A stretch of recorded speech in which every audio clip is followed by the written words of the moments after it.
E aí, milhares de seguidores, tudo beleza? Vocês conhecem aqui a parceria aqui da Garça, nosso Papo da Garça, Grande Moura Júnior, Pepeto Carneiro. Nós estamos aqui hoje ostentando aí nosso microfonezinho de 50 conto, 30 reais. Sabe como é que é, né? Pobre tem que ostentar com coisa baratinha, né? Nosso microfonezinho, mas ele é douradinho, parece legal e tudo. Melhorar o áudio aí, melhorar. O importante é que melhore o áudio. Pensando pra conforto aí dos amigos aí. Perfeitamente. Gente, é o seguinte. Hoje o Papo da Garça vai falar sobre inteligência artificial. E eu quero dar destaque a uma nova tecnologia do Google chamada Google Duplex. Dê uma pesquisada aí para verificar o que o Google Duplex faz. Ele simplesmente... Porque hoje os assistentes, a maioria dos assistentes, você faz uma solicitação, por exemplo, de agende para mim um corte de cabelo. O agente, o assistente, vai simplesmente marcar lá na sua agenda que naquele dia que você informou, você tem um corte de cabelo agendado, perfeito? O assistente que o Google desenvolveu, isso ele já apresentou no final do ano passado e já deve estar disponível em alguns celulares aí, principalmente lá nos Estados Unidos. Esse assistente, quando você diz assim, ok Google, marcar para mim um corte de cabelo feminino entre 10 horas e meio-dia, esse assistente vai pegar o seu celular, ele não vai pegar nesse sentido, né? Ele vai simplesmente usar o aplicativo de telefone do seu celular, ligar para o cabeleireiro, a pessoa vai atender, ele vai conversar com a pessoa através da inteligência artificial. Bem interessante, né? Extremamente interessante. E o papo que ele leva com a pessoa é um papo muito humano, a ponto da pessoa do outro lado sequer saber que está conversando com uma inteligência artificial.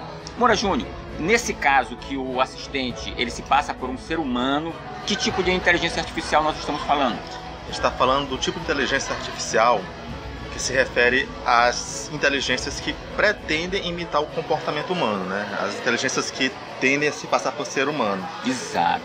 Na década de 50 do século passado, Alan Turing, né? Sim. Ele elaborou um teste que a gente conhece como teste de Turing. Qual é o teste? É onde você teria um interlocutor, uma pessoa, e ele estaria conversando com as duas partes. As duas partes seriam uma outra pessoa e uma máquina. Ele não sabe qual das duas é máquina ou pessoa.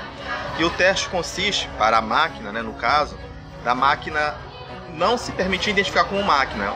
O interlocutor, se ele não conseguir identificar quem é máquina, quem é pessoa, aquela inteligência daquela máquina se passou por pessoa. Então seria uma aplicação bem sucedida de uma IA, de uma inteligência artificial. Exatamente. Né? Nesse caso, a inteligência artificial do Google, o Google Duplex, ainda não passa no teste de Turing, porque ele não é generalista o suficiente. Para passar no teste de Turing, a máquina precisa ser bastante genérica, porque para se passar por um ser humano, você precisa dominar vários assuntos.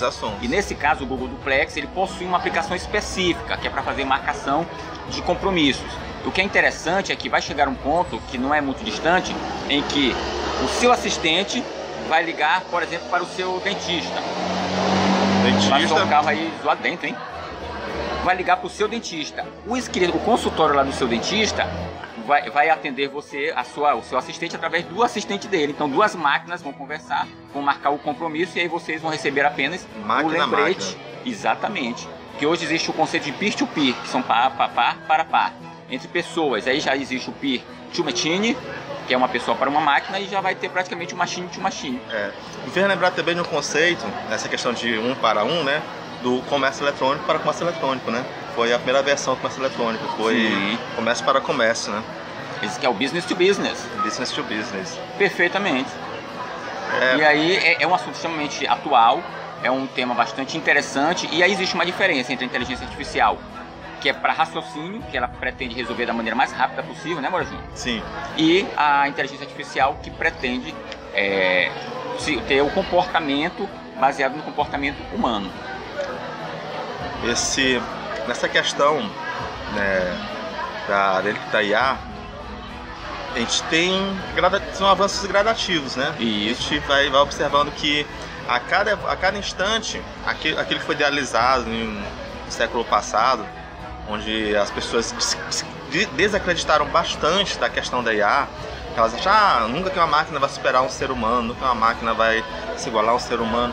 Mas a cada avanço a gente torna a fazer essa pergunta e a cada avanço a gente vê que essa pergunta se torna mais séria, mais realizável, né? Quando que uma máquina ela vai realizar a tarefa de um ser humano como ser humano. Exatamente. Né?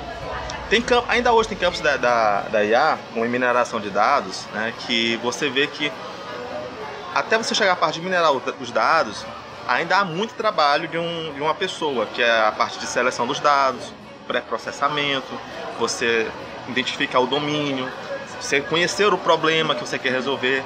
Isso a máquina ainda não faz, né? Mas essa questão do ainda, né, que é o porém. O ainda é que motiva os pesquisadores a evoluir, né? É o ainda que motiva os pesquisadores a melhorar, né? Então, fica uma dica também para quem está na área, que está buscando graduações, quem está mestrando, quem está doutorando, né? Quem sou eu para falar que está mestrando e doutorando, né? Para pesquisadores em gerais. O ainda, sempre que você se deparar com o ainda não foi feito, ainda é possível, né? Então é uma área legal para você se debruçar em cima e estudar. E essa questão do ainda me chama a atenção para a questão da diferença do linear do exponencial. Porque quando você fala nesse ainda, eles vêm trabalhando dentro desse assunto há algum tempo, isso vem caminhando de uma maneira lenta. Vai chegar um momento que o avanço ele vai ganhar uma exponencialidade. Então ele vai ter uma curva de evolução muito rápida, e aí esse é o momento da revolução, esse é o momento que a gente é surpreendido. Porque a gente vem ouvindo falar do assunto há bastante tempo, e de repente, quando a gente pensa que não, já é realidade, já está realizada. Já faz parte do cotidiano, né? Exatamente. E aí a dica é não ser pego de surpresa, ficar sempre antenado, ficar sempre buscando o que está acontecendo, o que está sendo desenvolvido, e não apenas ficar bitolado, ficar preso, limitado àquilo que já existe. Sempre busquem saber o que vem pela frente, que é para vocês estarem à frente e não seguindo tendências, estarem à frente das tendências. É isso? É isso aí. Mais alguma coisa, Moura Júnior? Vida longa e próspera. Vida longa e próspera. Valeu!